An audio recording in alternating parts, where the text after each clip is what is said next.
সাতক্ষীরা ৪ শ্যামনগর আসনের সংসদ সদস্য ও বাংলাদেশ জামায়াতে ইসলামীর নেতা গাজী নজরুল ইসলামের সঙ্গে এক নারীর অন্তরঙ্গ মুহূর্তের একটি ভিডিও সামাজিক যোগাযোগ মাধ্যমে ছড়িয়ে পড়েছে। ভিডিওটি ঘিরে রাজনৈতিক ও সামাজিক অঙ্গনে ব্যাপক আলোচনার সৃষ্টি হয়েছে।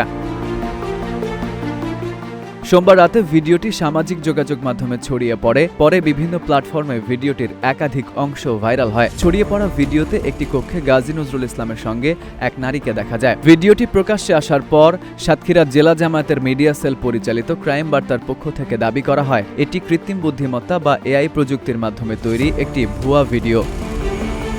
5+ স্টার রেটিং প্রাপ্ত দেশের সর্বোচ্চ বিদ্যুৎ সাশ্রয়ী ওয়ালটন এসি স্মার্ট কমফোর্ট এখন নেক্সট লেভেলে। তবে ঘটনার বিষয়ে কথা বলেছেন সাতক্ষীরা জেলা জামায়াতের সেক্রেটারি ও মিডিয়া বিভাগের প্রধান মাওলানা আজিজুর রহমান। তিনি বলেন, ভিডিওটি আমাদের দৃষ্টিগোচর হয়েছে।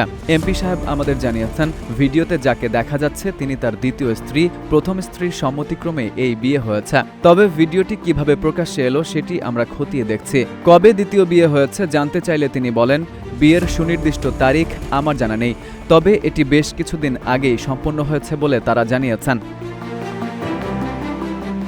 এদিকে ভিডিওটি প্রকাশের পর সামাজিক যোগাযোগ মাধ্যমে এর সত্যতা ও প্রেক্ষাপট নিয়ে ব্যাপক আলোচনা চলছে। তবে ভিডিওটি কিভাবে ফাঁস হয়েছে সে বিষয়ে এখনও আনুষ্ঠানিকভাবে কিছু জানা যায়নি। FU Ahmed, Ittefaq news.